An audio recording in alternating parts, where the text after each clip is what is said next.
आगामी कार्यक्रम प्रायोजित किया है जॉइस मायर मिनिस्ट्रीज के मित्रों और सहयोगियों ने। तो अब जब मैं मंच पर झुकती हूँ तो ये मेरी माँ जैसी सूरत, ये मेरी सबसे उत्तम सूरत है। कि आपकी माँ आपको कैसे देखा करती थी? कृपया बस संघर्ष का ही जीवन ना स्वीकार करें और निराशा का और हमेशा कुछ सही करने की कोशिश जो केवल परमेश्वर ही कर सकते हैं और कोई नहीं।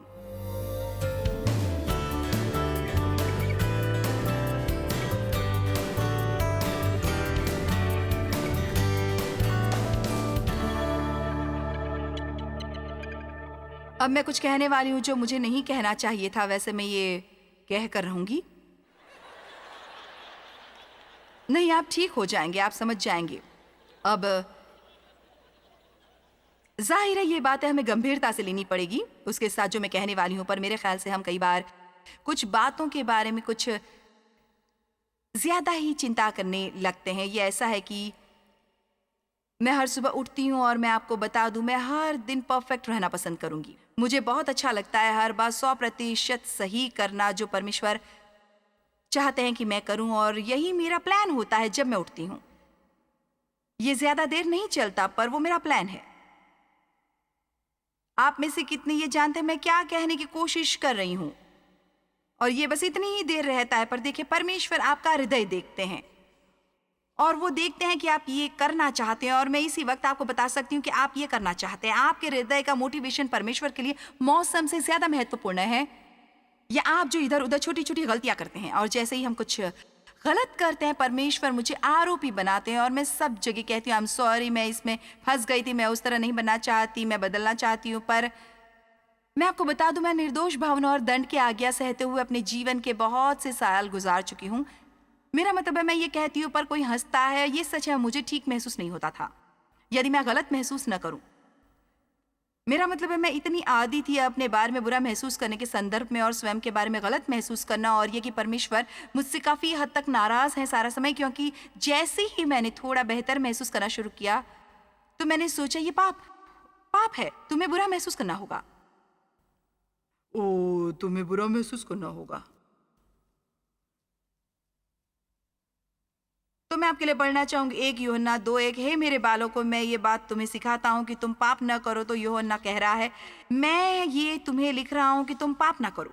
यही पूरी पुस्तक का मकसद है। और यदि कोई पाप करे तो पिता के पास एक सहायक है, वो जो हमारी मध्यस्थता करेगा, अर्थात ऐसा है धार्मिक यीशु मसीह, संपूर्ण ईमानदार न्यायी, जो पिता के इच्छा पर चलता है अपने हर विचार और कार्यों द्वारा। तो मैं चल नहीं सकती, पर मैं उसके अंदर हूँ जो चल चुका है, और वो कोई भी मुझ में है। आमीन। इसे समझने में देर लगती है, आप कहते हैं। अब देखें, लोग ताली बजा रहे हैं, आप एक जगह से इसे जानते हैं और आप एक तरह से उत्साहित हो गए हैं क्योंकि आप इसे दोबारा सुन रहे हैं। पर वो लोग जो कह रहे हैं, मैं आपको बिल्कुल हकीकत बताऊंगी, और मैं सही सही जानती हूँ कि आप क्या सोच रहे हैं। मैं इस पर विश्वास करने से डरती थी, मैं भयभीत थी ऐसा विश्वास करने में कि मैंने कुछ गलत किया। तो बस मैं परमेश्वर से मांग सकती हूँ कि वो मुझे माफ कर दे, और फिर चलती रहती हूँ। और फिर मुझे स्वयं को सताने की ज़रूरत नहीं थी इस दोषी भावना के साथ 2 दिन या और कुछ ज़्यादा दिन। और मैं आपको बता दूँ, मैं ऐसा नहीं करती, और वो एक बात है जो मैं समय बर्बाद नहीं करती, क्योंकि मैं आपको बता दूँ कि ये बिल्कुल कुछ नहीं करता सिवाय आपको पाप में फंसाए रखने के। आमीन। अब मैं शायद काफ़ी अरसे तक अफसोस करूँ, पर मैं दोषी महसूस नहीं करती। दोनों में अंतर है। मैं कभी परमेश्वर को निराश नहीं करना चाहती, मैं सारा समय वो करना चाहती हूँ जो वो चाहते मैं करूँ। बहुत बार लोग डरते हैं इस तरह की आज़ादी का उपदेश देने से, क्योंकि वो सोचते हैं कि तुम बस लोगों को पाप करने का लाइसेंस दे रहे हो। मुझे पूरा शक है कि आप पाप करने के तरीके ढूंढते हैं और इसे कर रहे हो। तो मुझे सचमुच संदेह है कि आप इस कॉन्फ्रेंस में आए होते। मेरे ख्याल से आप सचमुच जानते हैं कि आप मुझसे ये संदेश नहीं लेकर जाएंगे। आमीन। और कोई भी काम से छुट्टी लेकर यात्रा नहीं करेगा। मेरा मतलब है, आप में से कुछ ने पैसे दिए हैं, यात्रा की है, होटलों में ठहरे हैं, और आपने ये नहीं किया क्योंकि आपने पाप करने का बहाना ढूंढा है। आप वो व्यक्ति बनना चाहते हैं जो परमेश्वर चाहते हैं कि आप बने। और मैं आपको यहाँ ये बताने आई हूं कि परमेश्वर आपका हृदय देखते हैं।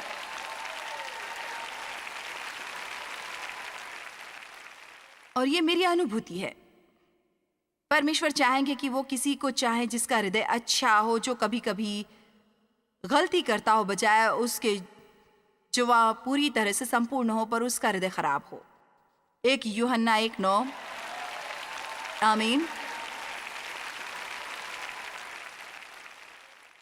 यदि हम स्वतंत्रता से अपने पापों को मान लें तो वो हमारे पापों को क्षमा करने और हमें सब अधर्म से शुद्ध करने में विश्वास योग्य और धर्मी है। और मुझे ये एम्पलीफाइड में ज़्यादा पसंद है। और वो लगातार हमें शुद्ध करता है सारे अधर्म से। खैर मेरे ख्याल से वो लगातार शुद्ध कर रहा हो तो मुझे इसकी लगातार ज़रूरत पड़ती हो। और बाइबल में लिखा है कि यीशु पिता के दाहिनी हाथ पर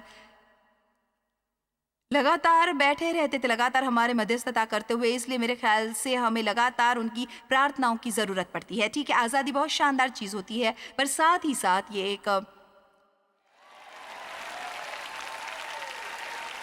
ओह ठीक है, बहुत बड़ी जिम्मेदारी है। आप में से कितने इससे सहमत हैं? आज़ादी केवल ये नहीं कहती कि मैं जो चाहूँ कर सकता हूँ, पर यदि ये कहती है कि मुझे अपने कार्य की जिम्मेदारी लेनी चाहिए। और आज हमारे समाज में यही बड़ी बात गायब है। हमारे यहाँ बहुत से लोग हैं जो ये सोचते हैं कि उन्हें किसी बात का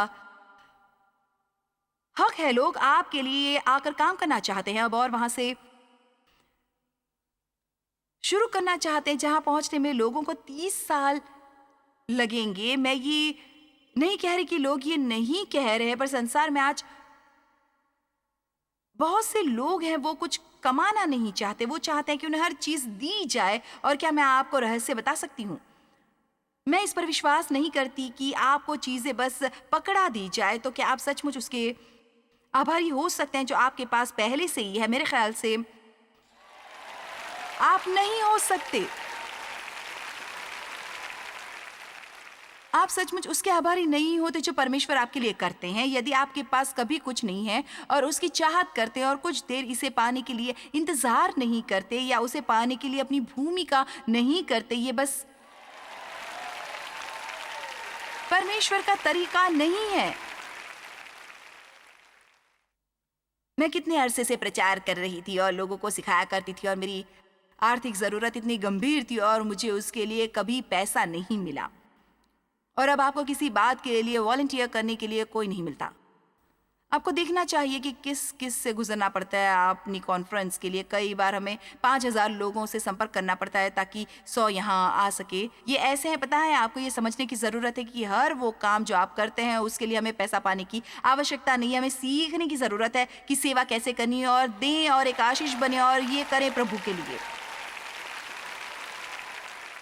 और मैं सचमुच उनकी आभारी हूँ उन लोगों की जो हमारे मीटिंग्स में वॉलंटियर करते हैं, क्योंकि सचमुच आप एक अच्छी मीटिंग नहीं कर सकते बिना उन लोगों के जो सचमुच क्रमबद्ध रखे। तो आज़ादी ये केवल नहीं कहती कि मैं वो बस करता हूँ जो मैं करना चाहता हूँ, पर वो ये भी कहती कि अपने काम की जिम्मेदारी लेने की तैयारी कर रही हूँ। अब 1 पत्रस 2:16, अपने आप को स्वतंत्र जानो पर अपनी इस स्वतंत्रता को बुराई के लिए आड़ न बनाओ। क्या आपने ये पसंद नहीं किया? अब पत्रस ये कह रहा है, देखो तुम स्वतंत्र हो। हम आपको सिखाते हैं कि तुम स्वतंत्र हो। यीशु आपको स्वतंत्र करने आया। अब जाओ और स्वतंत्र मनुष्य की तरह रहो, पर अपनी स्वतंत्रता को पाप करने की आड़ मत बनाओ। अपनी आजादी को पाप करने का बहाना मत बनाओ और दूसरों से दुर्व्यवहार करने से प्रेम सब पर विजयी होता है। अब मैं बाकी का समय जो हमारे पास है उसे लेना चाहती हूँ और मैं आपसे बात करना चाहती हूँ एक क्षेत्र में आजादी की, संघर्ष से आजादी। यदि आज मैं इस कमरे में माइक्रोफोन लेकर चली होती और इससे पहले कि मैं शुरुआत करती और कहती, मुझे बताओ आप किससे संघर्ष कर रहे हैं? आप में से ज्यादातर लोग यूं ही कुछ कह देते, अपने पति से संघर्ष कर रही हूं, पत्नी से, अपने बच्चों से, आर्थिक रूप से, अपने वजन से, जानते हैं अपनी नौकरी से। पता है, संघर्ष संघर्ष संघर्ष। यीशु इसलिए नहीं मरे कि हम गांठों में बंधे रहे और सारा समय संघर्ष करते रहें। केवल एक बात, केवल एक जहर काट है संघर्ष के लिए, वो है विश्वास। विश्वास विश्वास, क्योंकि विश्वास ही है जो हमें परमेश्वर के विश्राम में लाता है। और परमेश्वर का विश्राम वो जगह है जिसकी हम आज रात बात कर रहे हैं, जहां आप आज़ाद हैं और आप बंधे नहीं हैं और आप चिंतित नहीं हैं, आप अपने जीवन का आनंद ले रहे हैं, आप दूसरे लोगों की चिंता करते हैं। वो बात जो हमें संघर्ष कराती है वो है स्वयं कुछ करने की कोशिश करना बिना विश्वास से, या बजाय परमेश्वर पर विश्वास करने की कोई भी वो बात करने की कोशिश ना करें जिसके लिए परमेश्वर से ना मांगे कि वो आपकी मदद करे। सबसे ज्यादा जो प्रार्थना हमें करनी चाहिए वो है, परमेश्वर मेरी मदद करें। और शायद हमें ये करने की जरूरत है। मेरा मतलब है, मुझे पता नहीं, शायद आपको गिनना भी नहीं चाहिए कि आप दिन में कितनी बार करते हैं। हमारा हृदय परमेश्वर की ओर जाता है जब हम उनसे मदद मांगते हैं। उम्मीद है कि आप ये नहीं सोच रहे होंगे कि मैं यहाँ बिना परमेश्वर से मदद मांगे यहाँ मंच पर आती होंगी, क्योंकि शर्तिया मैं ऐसा नहीं करती, और यदि मैं कभी ऐसा करूं भी तो मैं सफल नहीं हो पाऊंगी। और मैंने बहुत बार इसका प्रचार किया है कि आप शायद सोचेंगे कि मैं सचमुच ये कर सकती हूँ और इसे चलाने का दिखावा कर सकती हूँ, पर मैं आपको बता दूं कि मुझे सचमुच दिलचस्पी नहीं किसी बात का दिखावा करने की।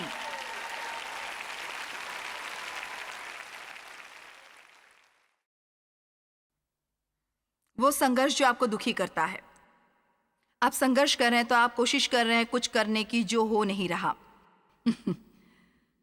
कितने साल मैं खुद को बदलने की कोशिश कर रही थी, डेव को बदलने की कोशिश कर रही थी, अपने बच्चों को।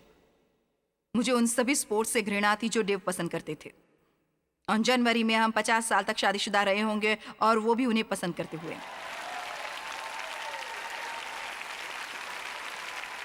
अब वो बैठकर सारा समय टेनिस देखते हैं। उन्होंने कभी जिंदगी में टेनिस नहीं खेली और वो बस ये जोड़ देते हैं, यदि कुछ भी लुढ़के या उछले तो ये डेव को पसंद आता है और मुझे कोई फर्क नहीं पड़ता। ये ऐसा है कि मुझे परवाह नहीं, जो तुम्हारा जी चाहे वो करो। मैं वो करूंगी जो मैं चाहूंगी। मिलती हूँ तुमसे डिनर पर, या तुम्हें सुबह मिलती हूँ, या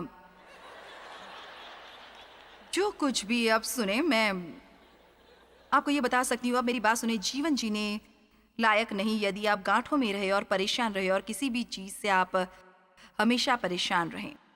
अब जब मैं पुलपिट पर झुकती हूँ तो अब जब मैं मंच पर झुकती हूँ तो ये मेरी माँ जैसी सूरत, ये मेरी सबसे उत्तम सूरत। आप जानते हैं कि आपकी माँ आपको कैसे दिखा करती थी? कृपया बस संघर्ष का ही जीवन ना स्वीकार कर लें और निराश का और हमेशा कुछ सही करने की कोशिश जो केवल परमेश्वर ही कर सकते हैं, इससे बदतर कुछ भी नहीं कि आप कुछ करने की कोशिश कर रहे हैं जो केवल परमेश्वर ही कर सकते हैं। आमीन। और निचोड़ ये है कि यदि परमेश्वर ये नहीं कर सकते तो कोई नहीं कर सकता। अब यदि आपको परमेश्वर करने को दे रहे हैं तो कीजिए, पर पूरी बात यह है कि यदि परमेश्वर आपको कुछ करने का जिम्मा देते हैं तो वो ये करने का सामर्थ्य भी देंगे, तब भी इसे संघर्ष होने की जरूरत नहीं होगी। जो मैं करती हूँ उसमें बस मेहनत करती हूँ, पर मैं इसे करने में संघर्ष नहीं करती। अब नहीं, बहुत साल पहले किया करती थी। अगर मैंने उस तनाव पर पार नहीं पाया होता जो मैं बहुत पहले करती थी। आपको अपने जीवन का आनंद लेने की जरूरत है।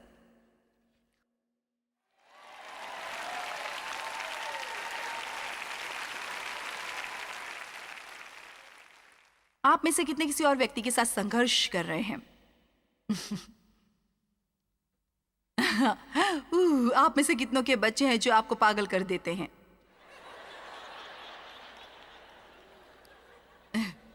मेरे 4 बच्चे हैं जिनके बारे में मैंने सोचा था, 4 में से 3 के बारे में मैंने सोचा था कि वो मुझे मार डालेंगे, और मुझे यकीन था कि वो कभी घर छोड़ने के काबिल नहीं होंगे और वो अपनी देखभाल नहीं कर सकेंगे, वो अपनी कुछ भी चीज नहीं ढूंढ पाते थे। मेरा सबसे छोटा बेटा जो अब 36 साल का है, मैंने सोचा था, वो मुझे यकीन था कि मैं उसकी शेष जिंदगी देखभाल करती रहूंगी। मेरा मतलब है कि इस बच्चे को स्कूल से गुजारना ही बहुत मुश्किल था और वो हमारी मिनिस्ट्री का सीईओ है। ये इतनी अजीब बात है। और एक बेटी जो किसी बात से कदम मिलाकर नहीं चल पाती, वो अब मुझे चलाती है। मैं उसे खुद पैसा देती हूँ कि वो मेरी जिंदगी को सुचारू रूप से चला सके। मैं आपसे कुछ कहना चाहूंगी कि आप उन बातों की चिंता कर रहे हैं जिनके बारे में आप कुछ नहीं कर सकते, और यदि बजाय चिंता करने की आप प्रार्थना करें तो आप हैरान होंगे कि कैसे परमेश्वर उस चीज की देखभाल करते हैं। एक बात है हम बड़े बूढ़े लोगों के लिए, और काश मैं जवान होता और वो जानता जो अब मैं जानता हूँ। खैर, ये वैसा नहीं होता। पर एक बात आप कर सकते हैं कि जो आपने सीखा है उसे आप किसी और के साथ साझा करें, और शायद वो ना सुने। मुझे पता नहीं है आप किसकी कोशिश कर सकते हैं। इब्रानियों 4:10-11, क्योंकि जिसने उसके विश्राम में प्रवेश किया है उसने भी परमेश्वर की नाई अपने कामों को पूरा करके पीड़ा से विश्राम किया है। वाओ, जैसे परमेश्वर ने विश्राम किया, खासकर अपने काम से। सो हम उस विश्राम में प्रवेश करने का प्रयत्न करें। ऐसा न हो कि कोई जन उसकी आज्ञा न मानकर गिर पड़े। वो कहते हैं ठीक है, यदि तुम किसी बात से संघर्ष करने वाले हो, अपना सर्वोत्तम निभाओ ये सीखने के लिए कि परमेश्वर में विश्राम कैसे करते हैं, और इसका स्वयं अनुभव लो, ताकि कोई इसी तरह के अविश्वास के कारण गिरे न और वैसे अवज्ञा ना करें जैसी निर्जन प्रदेश में की थी। तो विश्वास आपको परमेश्वर के विश्राम में ले जाता है। विश्वास करने का मतलब निरंतर प्रयत्नशील होना और आत्मविश्वास होना। अब मैं आपको बता दूं, मेरे ख्याल से बहुत खूबसूरत है ये शब्द विश्वास। बाइबल में इतना महत्वपूर्ण शब्द है और ये श्रद्धा के समान ही है, पर इसकी कार्यशैली में थोड़ा अंतर है। श्रद्धा ऐसी है जो परमेश्वर हमें देते हैं।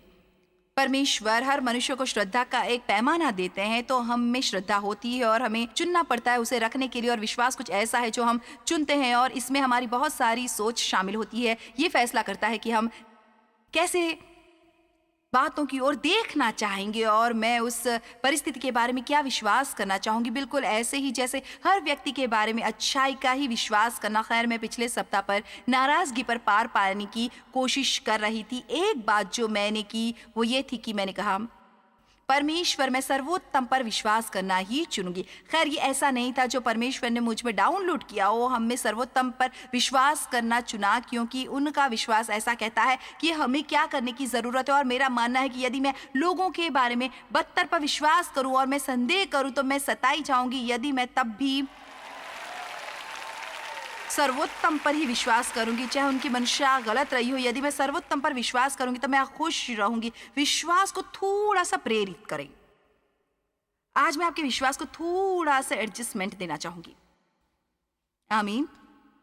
क्या कोई सोच सकता है जहां आपके विश्वास को थोड़े एडजस्टमेंट की जरूरत हो? ओके, अब सुनिए। ये शब्द विश्वास सुसमाचार में सबसे ज्यादा इस्तेमाल किया गया है। सबसे ज्यादा इस्तेमाल किया गया यूहन्ना के सुसमाचार में। मत्ती विश्वास को क्रिया के रूप में 10 बार इस्तेमाल करता है। मरकुस इसे 10 बार इस्तेमाल करता है। लूका इसे 9 बार इस्तेमाल करता है। प्रेरित यूहन्ना इसे 99 बार इस्तेमाल करता है। 99 बार। अब दिलचस्प बात यह है कि ये वही है जो हमेशा यीशु में बंधुत्व में रहा, यीशु के साथ बना रहा। उसने अपना सिर यीशु की छाती पर टिकाया और स्वयं के बारे में कहा। उस पुस्तक के बारे में जो उसने स्वयं के बारे में लिखी थी, मैं वो चेला हूं जिसे यीशु प्रेम करते हैं। अब आप बात करें निडरता और आत्मविश्वास की। क्या आप कल्पना कर सकते हैं यदि मैं उस तरह की किताब निकालूं? मेरा मतलब है दाऊद में भी आत्मविश्वास था। वो स्वयं के बारे में हमेशा कहा करता था,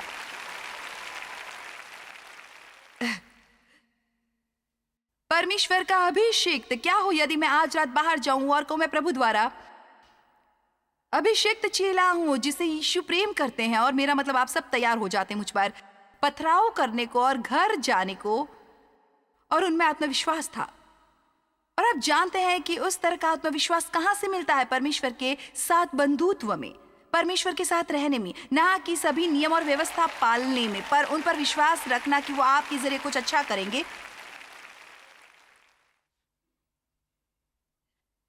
पर जॉयस, मुझे ट्राई करना पड़ेगा। मैं आपको ये नहीं बता रही कि हम प्रयत्न नहीं करते, पर शारीरिक प्रयत्न में अंतर है और पवित्र आत्मा द्वारा किए गए प्रयत्न में अंतर है। देखिए, जब आप संघर्ष करने लगते हैं या हताश महसूस करने लगते हैं तो बेहतर है कि आप इसी वक्त जान लें कि आप शरीर के काम में हैं। आपने अनुग्रह को छोड़ दिया और आप शरीर के काम में हैं। अब आप इसे अपने बूते पर करने की कोशिश कर रहे हैं और अब वापस आ गए मैं बाप रे। 99 बार वे उसे मार भी ना सके। उन्होंने उसे तेल में उबालने की कोशिश की पर वो उसे मार ना सके, और यह ऐतिहासिक तथ्य है, वे उसे मार ना सके। और दिलचस्प बात यह है कि जीवन में हम ज्यादातर सुनते हैं करने वालों के बारे में बजाय विश्वासियों के बारे में सुनने के बारे में। पतरस, और मैं ये नहीं कह रही कि वो विश्वासी नहीं था, निश्चय ही वो था, पर वो ज्यादा करने वाला था। वो ये करेगा, और ये बस अपनी राय है, इसके लिए मेरे पास शास्त्र वचन नहीं है, पर मेरे ख्याल से यूहन्ना ने शायद पतरस को बुरी तरह नाराज कर दिया होगा। मेरा मतलब है शायद वो कहता हो, क्या तुम कुछ करोगे भी?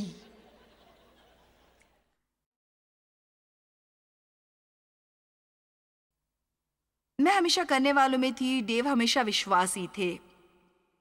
दिलचस्प बात यह है कि आपने शायद कहीं ज्यादा सुना है मेरे बारे में बजाय डेव के। मैं वो थी जो संघर्ष कर रही थी और डेव हमेशा विश्राम।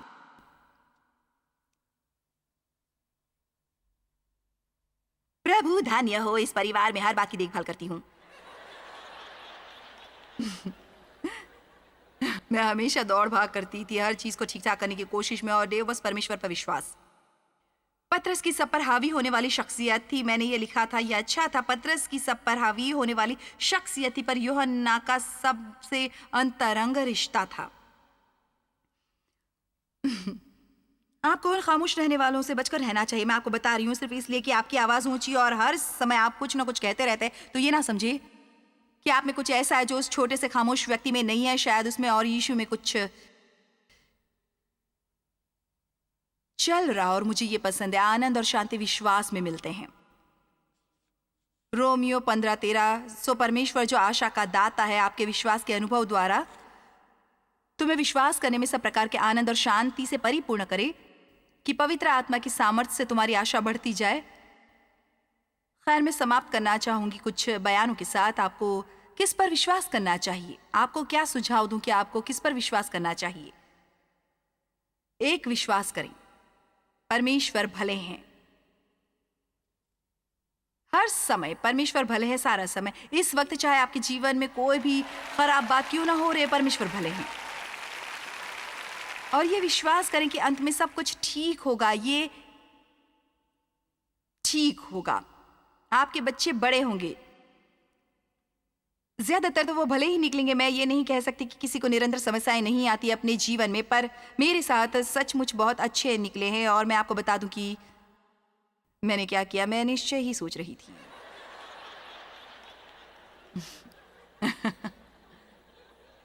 आमीन। ये विश्वास करें कि परमेश्वर आपकी समस्याओं से कहीं बड़े हैं और उनके साथ कुछ भी असंभव नहीं है। ये विश्वास करें कि आपकी सफलता कभी भी किसी क्षण भी प्रकट होने वाली है।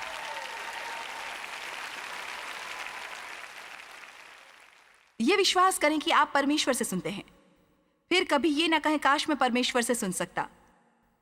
ऐसा कभी ना कहें। आप कहें, मैं परमेश्वर से सुनता हूं, मैं पवित्र आत्मा द्वारा अगुवाई पाता हूं। याद रखें, आपको वो मिलेगा जिस पर आप विश्वास करते हैं। विश्वास करें कि परमेश्वर ने आपकी प्रार्थनाएं सुन ली है और उनके जवाब जल्दी ही मिलेंगे। बस कुछ और, विश्वास करें कि परमेश्वर के चंगाई की शक्ति आपके शरीर में काम कर रही है और हर दिन आप बेहतर महसूस करते जाएंगे हर तरह से। विश्वास करें कि परमेश्वर आप पर अनुग्रह करते हैं हर जगह जहां आप जाते हैं, और आपको लोगों द्वारा स्वीकार किए जाने के लिए काम नहीं करना पड़ेगा। परमेश्वर आपको अनुग्रह दें।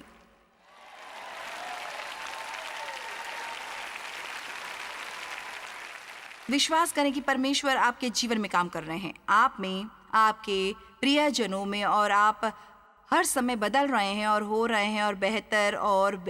और अंतिम बात जो मैं कहना चाहूंगी वो है, विश्वास करो, विश्वास करो, विश्वास करो।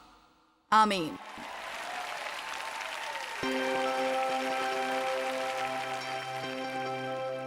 आप संघर्ष से स्वतंत्र हो सकते हैं, पर आप इसे अपने बूते पर नहीं कर सकते। सच्ची स्वतंत्रता केवल परमेश्वर के वचन के अध्ययन से ही आती है और यीशु मसीह के साथ निजी रिश्ता रखने से। आपका दिन बढ़िया रहे।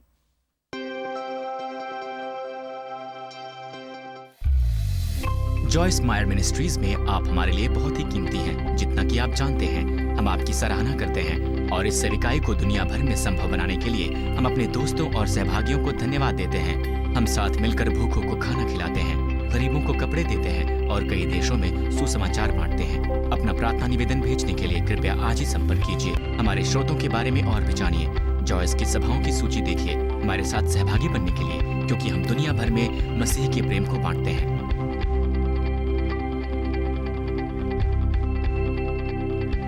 इसका खर्च उठाया है जॉयस मायर मिनिस्ट्रीज के मित्रों और सहयोगियों ने।